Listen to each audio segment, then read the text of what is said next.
Picture ಯಾವುದೇ release ಆದರೂ ನಮ್ಮಮ್ಮ ಬಂದು ನೋಡ್ತಾ ಇದ್ದಿದ್ದು ಈ ಥಿಯೇಟ್ರಲ್ಲಿ. ಇಲ್ಲಿ ಪ್ರಮೋದ್ ಥಿಯೇಟರ್ ಇಲ್ಲ ಇಲ್ಲಿ ಇಲ್ಲ ಅಲ್ಲಿರೋ. ಸೊ ಇಲ್ಲೆಲ್ಲ ಒಂದು ಕಡೆ ನಮ್ಮಮ್ಮ ಎಲ್ಲ ಕೂತಿರ್ತಾರೆ. ಇವತ್ತು ನಾನು ಅವ್ರ ಜಾಗದಲ್ಲಿ ಕೂತ್ಕೊಂಡು ನೆನೆಸ್ಕೋತೀನಿ ಅವ್ರನ್ನ. ಅವ್ರು ನೆನೆಸ್ಕೊಂಡು ಎರಡು ಮಾತು ಶುರು ಮಾಡ್ತೀನಿ. ಅವ್ರು ಯಾವಾಗಲೂ ಒಂದೊಂದು ಪಿಕ್ಚರ್ ನೋಡ್ಕೊಂಡು ಬಂದಾಗಲೂ ಕೂಡ ಅವ್ರು ಬರ್ತಾ ಇದ್ದ ಸಿನಿಮಾ ನೋಡೋದಕ್ಕೆ ಅಲ್ಲವೇ ಇಲ್ಲ, ಸಿನಿಮಾ ನೋಡಿರ್ತಾರೆ. ಆದರೆ ನನ್ನ ಮಗನ ನೋಡಿ ಜನ ಹೇಗೆ ಚಿಂತಿಸ್ತಾರೆ, ಹೇಗೆ ಮೆಚ್ಕೋತಾರೆ, ಎಲ್ಲಿ ಚಿಲ್ಲೆ ಹೊಡಿತಾರೆ, ಅದನ್ನು ಬಂದು ಮನೆಯಲ್ಲಿ ಅವ್ರು ಎಕ್ಸೈಟ್ ಆಗ್ತಿರಲ್ಲ, ಆ ಖುಷಿನೇ ಮನೆಯನ್ನು ಸಂತೋಷ ಪಡಿಸೋದು. ಅದು ನಿನ್ನ ಮಗಳು, ನಿನ್ನ ತಾಯಿ. ನನಗೆ ನೀನು ಟ್ರೈಲರು ಕಾಣಿಸ್ಲಿಲ್ಲ, ನೀನು ಹಾಡು ಕೇಳಿಸ್ಲಿಲ್ಲ, ಏನು ಕಣ್ಣಲ್ಲಿ ನೀರು ಕಾಣಿಸ್ತು, ಅದು ಹೊರಗೆ ಬರಲಿಲ್ಲ, ಅಲ್ಲೇ ಅದನ್ನ ಗೆದ್ದಾಯ್ತು. ಒಳಗಿಟ್ಕೋಬೇಕು, ಗಂಡಸಾದನ್ನ ಯಾವತ್ತು ಕಣ್ಣೀರು ಹಾಕ್ಬಾರ್ದು, ಒಳಗಿಟ್ಕೋಬೇಕು.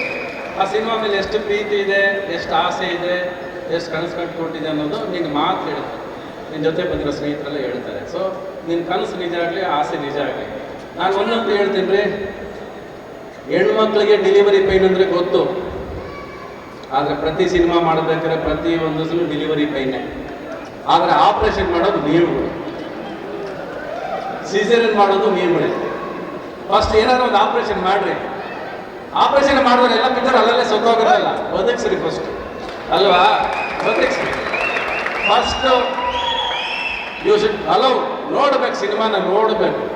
ಫಸ್ಟ್ ಆಫ್ ಆಲ್ ಥಿಯೇಟ್ರಿಗೆ ಹೋಗ್ಬೇಕಾದ್ರೆ ಪ್ರತಿಯೊಬ್ಬರಿಗೂ ಇವತ್ತೊಂದು ರಿಕ್ವೆಸ್ಟ್, ಪ್ರೇಕ್ಷಕರಾಗಿ ಸಿನಿಮಾಗೆ ಹೋಗ್ರಿ. ವಿಮರ್ಶೆ ಮಾಡಕ್ ಮಾತ್ರ ಸಿನಿಮಾಗೆ ಹೋಗ್ಬೇಡಿ. ವಿಮರ್ಶೆ ಮಾಡೋದು ಐಟೇನೆ ಕೂತಿರ್ತೀರ, ಕೂತ್ಕೊಂಡು ಕಮೆಂಟ್ ಮಾಡೋದು, ಲೈಕ್ ಮಾಡೋದು, ಕಮೆಂಟ್ ಮಾಡೋದು, ಲೈಕ್ ಮಾಡೋದು. ಯಾವನ್ ಕೇಳಿದೆ ನಿಮ್ಮ ಕಮೆಂಟ್ನ? ಅದ್ರಲ್ಲಿ ₹1 ದುಡ್ಡು ಬರಲ್ಲ. ಅದನ್ನು ಫಸ್ಟ್ ಆ ಲೈಕಿಗೆ ಸಾಯೋದನ್ನ ಬಿಡ್ರಿ. ಸಿನಿಮಾದವ್ರು ಅವ್ರನ್ನ ನೀವು ಸಿನಿಮಾ ಥಿಯೇಟ್ರಲ್ಲಿ ಸಿನಿಮಾ ನೋಡ್ತಿರ್ತಾರೆ, ಅವ್ರನ್ನ ತಗೊಂಡ ಕ್ಯಾಮ್ರಾ ಇಟ್ಕೊಂಡು ಕೂತಿರ್ತೀರ. ಅವ್ರು ಸಿನಿಮಾ ನೋಡ್ಬಿಟ್ಟು ನಗ್ತಾ ಕೂತಿರ್ತಾರೆ, ನಗು ಬರ್ದವ್ರು ನಗ್ತಾ ಕೂತಿರ್ತಾರೆ ಥಿಯೇಟ್ರಲ್ಲಿ. ಏನಕ್ಕೆ ಬಿಡ್ತೀರ ಅವ್ರನ್ನ? ಪ್ರೇಕ್ಷಕರನ್ನ ಸಿನಿಮಾ ಥಿಯೇಟ್ರಲ್ಲಿ ಪಿಕ್ಚರ್ ನೋಡಕ್ ಬಿಡ್ರಿ. ಅವ್ರು 2.5 ಗಂಟೆ ಅವ್ರು ಮೈ ಮರ್ಸಿದ್ರೆ ನೀನು, ಅದು ಸಿನಿಮಾ ಆಗೋದು. ನೀವು ಅವ್ರಿಗೂ ಹೋಗಿ ಪಿಕ್ಚರ್ ಶೂಟ್ ಮಾಡ್ಕೊಂಡು ಅವನನ್ನ ಹಾಕ್ಬಿಡಿ. ಇವತ್ತು ಪ್ರೇಕ್ಷಕರನ್ನ ಕೂಡ ಆಕ್ಟರ್ ಮಾಡಾಕ್ಬಿಟ್ಟಿದ್ರ. ಥಿಯೇಟ್ರಿಂದ ಆಚೆ ಬರಂಗಿಲ್ಲ, ಮೈಕ್ ತಗೊಂಡಾಗ ಮೈಕ್ ತೋರಿಸ್ಬಿಡ್ತೀರ, ಹೆಂಗಿದೆ ಪಿಕ್ಚರು, ಹೆಂಗಿದೆ ಪಿಕ್ಚರು, ಹೆಂಗಿದೆ ಪಿಕ್ಚರ್ ಅಂತ. ಏನ್ ಹೇಳ್ತಾರನ್ನು? ಏನ್ ಹೇಳಕ್ಕಾಗತ್ತೆ ಪಿಕ್ಚರ್ ಬಗ್ಗೆ? ಈಗ ನಮ್ಮನ್ನು ಕರೆದಿದ್ಯಾ, ನಾವೇನ್ ಹೇಳಕ್ಕಾಗತ್ತೆ? ನಾವು ಚೆನ್ನಾಗಿ ಆಗ್ಲಿ ಅಂತ ಬಯಸ್ಬೋದು, ಬಟ್ ಚೆನ್ನಾಗಿ ಮಾಡ್ಬೇಕಾಗಿರೋ ಕೆಲಸ ನಿಮ್ದು. ನೀವು ಸಿನಿಮಾ ಚೆನ್ನಾಗಿ ಮಾಡಿದ್ರೆ ಹೋಗುತ್ತೆ ಅಷ್ಟೇ. ನಾವು ನಂಬಿರೋದಿಲ್ಲ ಅಷ್ಟೇ, ಸಿಂಪಲ್ ಅದು. ಸೊ ಫಸ್ಟ್ ಪ್ರೇಕ್ಷಕರು ನೀವು, you should learn to deliver the babies ನಾವು. ಇಲ್ಲಾಂದ್ರೆ ಪ್ರಯತ್ನ ಇಲ್ಲ. ಥಿಯೇಟ್ರಿಗೆ ಹೋಗ್ತಿರೋ ಬಿಡ್ತಿರಲ್ಲ, ನೀವು ಸಿನಿಮಾ ಒಬ್ಬ ಪ್ರೀತಿಯಿಂದ ಮಾಡಬೇಕಾರೆ ಹೋಗ್ರಿ ಫಸ್ಟ್ ಥಿಯೇಟ್ರ್ ಒಳಗೆ. ಒಬ್ಬನಿಗೋಸ್ಕರ ಒಂದು ₹100 ಟಿಕೆಟ್ ಕೊಟ್ಟು ಸಿನಿಮಾ ನೋಡೋದಿಲ್ವಾ? ಆಯ್ತು, ₹100 ಕಳೀರಿ, ಚೆನ್ನಾಗಿಲ್ಲ ಅಂದ್ರೂ ಪರವಾಗಿಲ್ಲ. ಆಸೆ ಪಟ್ಟು ಸಿನಿಮಾ ಮಾಡೋರಿಗೆ, ಕನಸು ಕಟ್ಟು ಸಿನಿಮಾ ಮಾಡೋಕೆ ಒಂದು ₹100 ಕೊಡೋಕ್ಕಾಗಲ್ವೇನ್ರಿ? ಯಾರ ಕೈಲಿ ಒಬ್ಬೊಬ್ಬರು ಪ್ರೇಕ್ಷಕರು ಕೊಡೋಕ್ಕಾಗಲ್ವೇನ್ರಿ?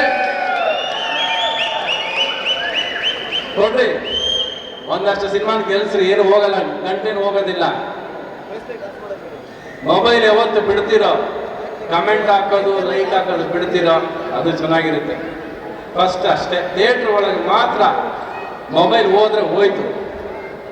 ಬಿಕಾಸ್ ನೀವು ಸಿನಿಮಾ ನೋಡೋರು ಫಸ್ಟು ಒಂದು ರೀಲ್ ಸಿನಿಮಾ ಆಗಿರಲ್ಲ, ಲೈಕ್ ಸ್ಟಾರ್ಟ್ ಆಗುತ್ತೆ, ಕಮೆಂಟ್. ಒಂದು ರೀಲಲ್ಲಿ ಏನು ಗೊತ್ತಾಗುತ್ತೆ ಸಿನಿಮಾ ಚೆನ್ನಾಗಿದೆ ಚೆನ್ನಾಗಿಲ್ಲ ಅಂತ? ಕಮೆಂಟ್ ಮಾಡೋದು ಮುಖ್ಯನಾ? ಪ್ರತಿಯೊಂದರಲ್ಲೂ ಕೊಂಕು ಕಂಡಿಡಿಯತೆ ಮುಖ್ಯನಾ ಎಲ್ಲರಿಗೂ? ಕೊನೆಯವರೆಗೂ ಸಿನಿಮಾ ನೋಡ್ರಿ, ಪ್ರೀತಿಯಿಂದ ಒಂದು ಸಿನಿಮಾ ನೋಡ್ರಿ.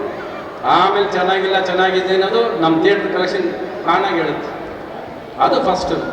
ನಾವು ಎಷ್ಟು ಪ್ರೀತಿಯಿಂದ ಸಿನಿಮಾ ಮಾಡ್ತೀವಿ, ಅವನು ಮುಂದೆ ಗೊತ್ತಾಗಿದ್ದು ನನಗೆ. ಅವ್ನು ತುಂಬ ಪ್ರೀತಿಯಿಂದ ಸಿನಿಮಾ ಮಾಡಿದ್ದಾನೆ, ತುಂಬ ಶ್ರಮ ಪಟ್ಟಿದ್ದಾನೆ, ತುಂಬ ಆಸೆಯಿಂದ ಸಿನಿಮಾ ಮಾಡಿದ್ದಾನೆ. ಇಷ್ಟೇ ಅಲ್ವಾ ನಾವು ಮಾಡೋಕ್ಕಾಗೋದು? ಇದ್ರ ಮೇಲೆ ಇನ್ನೇನು ಮಾಡೋಕ್ಕಾಗುತ್ತೆ ನಾವು ಸಿನಿಮಾ ಬಗ್ಗೆ ಅಲ್ವಾ? ನಾವೆಲ್ಲ ಸಿನಿಮಾ ಚೆನ್ನಾಗಿದೆ ಚೆನ್ನಾಗಿಲ್ಲ ಗೊತ್ತಿಲ್ಲ, ನಾವು ಸಿನಿಮಾ ನೋಡೇ ಇಲ್ಲ. ನಾವು ಸುಮ್ಮನೆ ಸಿನಿಮಾ ಬಗ್ಗೆ ಬುರುಡೆ ಬಿಟ್ಕೊಂಡು ಕೂತ್ಕೊಂಡ್ರು ಪ್ರಯತ್ನ ಆಗಿದೆ. ನೀವು ಬನ್ನಿ ಮೇಡಮ್, ಇಲ್ಲಿ ಮೇಡಮ್, ಸರ್ ಬನ್ನಿ ಬನ್ನಿ. ನಾನೇ ಪ್ರಶ್ನೆ ಕೇಳ್ತೀನಿ, ಸಿನಿಮಾ ಹೇಗಿತ್ತು? ಸುಳ್ಳು ಇಲ್ಲದೆ ನಿಜ ಹೇಳಿ. ಬನ್ನಿ, ನೀವು ಹೇಳಿದ್ರಾ ಅವ್ನು ನಿಮ್ಮ ನಂಬ್ಕೊಂಡು ಏರಿಯಾ ಎಲ್ಲ ಮಾಡಿದ್ದಾನೆ. ಬನ್ನಿ, ಇವಾಗ ನಿಮಗೆ ಜವಾಬ್ದಾರಿ ನಿಮ್ಮೆಲ್ಲ ಹಾಕಿದ್ದೀವಿ ನಾವು. ಬನ್ನಿ, ಇಲ್ಲಿ ಬನ್ನಿ ಬನ್ನಿ. ನಾನೇನು ಮಾಡೋದು?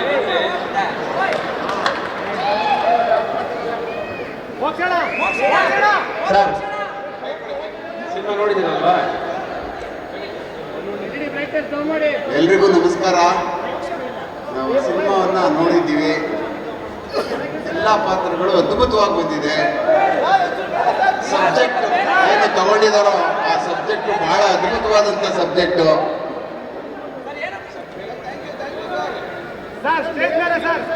ಕೂತ್ಕೊಳ್ಳಿ ಆ ಕಾರಣಕ್ಕೆ ಬಹಳ ತುಂಬಾ ಚೆನ್ನಾಗಿ ಬಂದಿದೆ. ಯಾಕೆ ನನ್ನ ಮಗಳು ಮಾಡ್ಬಿಟ್ಟಿದ್ದಾಳೆ ಅಂತ ಹೊಗಳುವಂಥದ್ದಲ್ಲ, ಬಹಳ ಕಷ್ಟಪಟ್ಟಿದ್ದಾರೆ. ನಾನು ಕೊನೆಯಲ್ಲಿ ರೋಷ ಆಗ್ಬಿಡ್ತು ನಿಜವಾಗ್ಲೂ. ನಾನೊಬ್ಬ ರಿಯಲ್ ಪೊಲೀಸ್ ಮನ್. ಎಷ್ಟು ಬೇಗ ಪೊಲೀಸ್ ಹೊಟ್ಟೋಗ್ಬಿಡ್ತಲ್ಲ ಅಂತ ಪ್ರತಿ ದಿವಸ ಹೊಟ್ಟೆ ಹೊರ್ಕೊಳ್ಳುವಂಥವ್ರು, ಕೈಯಿಂದ ಬೇಗ ಹೊಟ್ಟೈತಲ್ಲ ಪೊಲೀಸ್ ಅಂತ. ಹಾಗೆ ಸಿನಿಮಾ ನೋಡಿದಾಗ ಮೈಯೆಲ್ಲ ಒಂಥರ ಬೆಂಕಿ ಆಯಿತು. ಕೊಚ್ಚಿ ಅವನ್ನ ಕಾವೇರಿ ಒಳಗೆ ಬಿಸಾಕ್ಬೇಕಾಗಿ ಸರ್ ನೀವು. ಆ ಮನುಷ್ಯನ ಬೇರೆ ಆಗಿದೆ ಅಲ್ಲಿ. ಆ ಮಟ್ಟಕ್ಕೆ ನನಗೆ ಅದೇ ಥರ ಅವರು ಸಹ ಸಂಪತ್ ಅವರು ಅದ್ಭುತವಾಗಿ ಮಾಡಿದ್ದಾರೆ. ಇವ್ರ ಜೊತೆ ನೀನಾಶಮ್ ಸತೀಶ್ ಅವ್ರ ಜೊತೆ ಅದನ್ನು ನೋಡ್ತಾ ಇದ್ರೆ ಖಂಡಿತವಾಗ್ಲೂ ಮೈಯೆಲ್ಲ ಬೆಂಕಿ ಆಗ್ತಿದೆ. ಮತ್ತೆ ಅದ್ಭುತವಾಗಿ ಬಂದಿದೆ. ದಯಮಾಡಿ ತಾವೆಲ್ಲ ಥಿಯೇಟ್ರ್ಗಳಿಗೆ ಬಂದು ಪಿಕ್ಚರ್ನ ಭಾಳ ಎಂಜಾಯ್ ಮಾಡ್ತೀರಿ, ಖುಷಿ ಪಡ್ತೀರಿ. ಮತ್ತು ಎಲ್ಲ ಲ್ಯಾಂಗ್ವೇಜ್ಗಳಲ್ಲೂ ಸಹ ಇದನ್ನು ಭಾಳ ಇಷ್ಟಪಡ್ತಾ ಇದ್ದಾರೆ. ದಯಮಾಡಿ ನಾವೆಲ್ಲ ಥಿಯೇಟ್ರಿಗೆ ಹೋಗೋಣ. ಸುಮ್ಮನೆ ಎಲ್ಲೋ ಕೂತ್ಕೊಂಡು ಯಾರೋ ಹೇಳಿದ್ನ ಮಾತು ಕಟ್ಕೊಂಡು ನಾವು ಸಿನಿಮಾಗಳನ್ನ ಸೋಲಿಸ್ಬಿಡ್ತಾ ಇದ್ದೀವಿ. ಕನ್ನಡ ಸಿನಿಮಾಗಳನ್ನ ಸುಮ್ಮನೆ ಕಾಮೆಂಟ್ ಮಾಡೋದು, ಯಾರೋ ಹೇಳಾದ್ಮೇಲೆ ಕೇಳುವಂಥದ್ದು ನಾವೆಲ್ಲ ಮಾಡಿ ಈಗಾಗಲೇ ಬೇರೆ ತೆರೆಮರೆಗೆ ಸರಿದು ಹೋಗ್ಬಿಡ್ತಾ ಇದ್ದೀವಿ. ಆದರೆ ಬೇರೆ ಲ್ಯಾಂಗ್ವೇಜ್ಗಳೇನಿದ್ದಾವೆ, ಬೇರೆ ಭಾಷೆಗಳೆಲ್ಲ ಭಾಳ ಅದ್ಭುತವಾಗಿ ಬೆಳೀತಾ ಇದ್ದಾವೆ. ನಾವೆಲ್ಲ ಥಿಯೇಟ್ರಿಗೆ ಹೋಗಿ ಮಾತ್ರ ನಾವು ಕೂತ್ಕೊಂಡು ನೋಡಿ ಆಮೇಲೆ ನಮ್ಗೇನು ಅನ್ನಿಸ್ತದೋ ಅದನ್ನು ನಾವು ಬೇರೆ ಮಾತಾಡಿದ್ರೆ ಸರಿ ಇರ್ತದೆ. ಅದು ಮೊದಲೇ ಮಾತಾಡಿ ನಾವು ಕುಂತ್ಕೊಳ್ಳುವಂಥದ್ದು ಮಾಡಬಾರ್ದು. ನನಗೆ ಮಾತಾಡೋಕ್ಕೆ ಅವಕಾಶ ಮಾಡಿಕೊಟ್ಟಂಥ ರವಿಚಂದ್ರನ್ ಸಾಹೇಬರಿಗೆ ನನ್ನ ಅತ್ಯಂತ ಎತ್ತರದ ನಮನಗಳು. Thank you. ಜೈ ಕರ್ನಾಟಕ, ಜೈ ಸರ್. ನೀನು ಸಿನಿಮಾ ಬಗ್ಗೆ ಮಾತಾಡೋ. ಮಾಡೋದಕ್ಕೆ ಇಷ್ಟ ಆಯಿತು. ಬಟ್ ಅದು ಬಿಟ್ಟು ಪ್ರತಿಯೊಂದು ಕ್ಯಾರೆಕ್ಟರ್ಸು ಭಾಳ ಚೆನ್ನಾಗಿ ಬರೆದಿದ್ದಾರೆ ಸರ್. ಅಂದರೆ ರೈಟಿಂಗ್ ಆಗಿರ್ಬೋದು ತುಂಬ ಕ್ರಿಸ್ಪ್.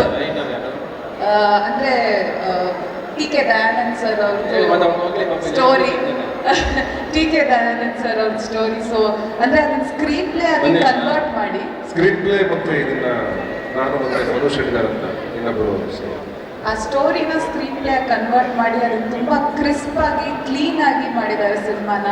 ಆ್ಯಂಡ್ ಪ್ರತಿಯೊಂದು ಪಾತ್ರಗಳು, ಜೂನಿಯರ್ ಆರ್ಟಿಸ್ಟ್ ಆಗ್ಬೋದು, ಅವ್ರು ಸಪೋರ್ಟಿಂಗ್ ಆ್ಯಕ್ಟರ್ ಆಗ್ಬೋದು, ಯಾರೇ ಆಗಿರ್ಬೋದು ಸಿನಿಮಾದಲ್ಲಿ ಅವ್ರನ್ನ ಪಾತ್ರ ಥರ ತೋರಿಸಿದ್ದಾರೆ. ಇವ್ರು ಹೀರೋ ಇವ್ರಿಗೆ ಜಾಸ್ತಿ ತೋರಿಸ್ಬೇಕು, ಇವ್ರು ಹೀರೋಯಿನ್ ಇವ್ರಿಗೆ ಜಾಸ್ತಿ ತೋರಿಸ್ಬೇಕು ಅಂತ ಅದನ್ನು ಬಿಟ್ಟು ಪ್ರತಿಯೊಂದು ಕ್ಯಾರೆಕ್ಟರ್ ಆಗಿ ತಗೊಂಡು ಹೋಗಿದ್ದಾರೆ. ಇನ್ನೊಂದು ವಿಷಯ ಏನಂದ್ರೆ, ಯಾವುದೋ ಒಂದು ಪಾತ್ರ ಸ್ಟಾರ್ಟ್ ಆಗುತ್ತೆ ಆ ಸಿನಿಮಾದಲ್ಲಿ, ಆ ತೆರೆ ಮೇಲೆ ಬರ್ತಾ ಇದೆ ಅಂದರೆ ಆ ಪಾತ್ರಕ್ಕೆ ಒಂದು ಅಂತ್ಯ ಕೂಡ ಇದೆ. ನನಗೆ ಅದು ಬಹಳ ಇಷ್ಟ ಆಯಿತು ರೈಟಿಂಗಲ್ಲಿ. ಥ್ಯಾಂಕ್ ಯು ಇನ್ನೇನು ಒಟ್ಟಲ್ಲಿ ನನಗೆ ನೋಡಿದಾಗ ಅನಿಸಿದ್ದೇನೆಂದರೆ, ಪಿಕ್ಚರಲ್ಲಿ ಫೈರ್ ಇದೆ, ಏನಪ್ಪ ವಿಜಯ್, ಫೈರ್ ಇದೆ, ಜೊತೆಲಿ ಪ್ಯಾರ್ ಇದೆ, ಚೆನ್ನಾಗಿ ಮಾಡಿದ್ರು. ಚಂದ್ರಶಿ ಅವರು ದೋಸೆ ಆದ್ಮೇಲೆ ಇವಾಗಲೇ ಸಾಂಗ್ ಚೆನ್ನಾಗಿ ಮಾಡ್ಬೋದು ಅನ್ಸುತ್ತೆ. ಮಧ್ಯಾಹ್ನ ಆನಂದ ಇಲ್ಲಿ ಕೇಳಿಸ್ಕೊಂಡಿಲ್ಲ. ಸೊ ಅವನಿಗೆ ನೀನಾಸಂ ಚಂದ್ರಶ್ ಮೇಲೆ ಪ್ಯಾರ್ ಇದೆ ಅಲ್ವಾ. ಆ್ಯಂಡ್ ಈ ಸಿನಿಮಾಗೂ ಸ್ವಲ್ಪ ಡೈರೆಕ್ಟರ್ ತ್ಯಾಗ ಮಾಡಿ ಬೇರೆ ಏನೇನೋ ನಡೆದೋಗಿದೆ. ಲಾಟ್ ಆಫ್ ಇನ್ಸಿಡೆಂಟ್ಸ್ ಆಗಿದೆ. ಎಲ್ಲ ಏನೋ ಒಂದು ಕಾರಣಕ್ಕೆ ಇರಬೇಕು, ಎಲ್ಲ ಒಳ್ಳೆಯದಕ್ಕೆ ಇರಬೇಕು. ಒಳ್ಳೆ ನಾವು ಹೇಳೋಕ್ಕಾಗೋದಷ್ಟೇ. God bless you. Thank you sir. ತಂದೆ ಆಯ್ತು ಬಿಡ, ಟೈಮ್ ಆಯ್ತು ಬಿಡ, ಏನು ಡಲ್ ಮಾಡ್ತೀನಿ. ತಂದೆ ಸರ್, ತಂದೆನೇ ಸರ್, ತಂದೆ ಸರ್. ನಾನು ಏನಾದರೂ ಮಾಡ್ಕೊಂಡು ಬಂದಿದ್ರೆ ಅದು ನನ್ನ ತಂದೆ ಒಬ್ಬರೇ ಕಾರಣ. ಇಲ್ಲಿರೋದಕ್ಕೆ ನನ್ನ ಒಬ್ಬರೇ ಕಾರಣ. ನನ್ನ ತಂದೆ, ನನ್ನ ತಾಯಿ ಪ್ರೀತಿ ನಂಬಿಕೆ ಮುಂದೆ ಏನಿಲ್ಲ. ಅದನ್ನು ಪ್ರತಿ ಸಾರಿ ಈ ಜನಗಳ ಮಧ್ಯೆ ನಾನು ಮಾಡೋದು ಅಷ್ಟೇ ನಂಬಿರೋದ್ರಿಂದ ನಾನು ಆಲ್ ದಿ ಬೆಸ್ಟ್. ನಿಮಗೆ ಒಳ್ಳೇದು ಮಾಡಲಿ.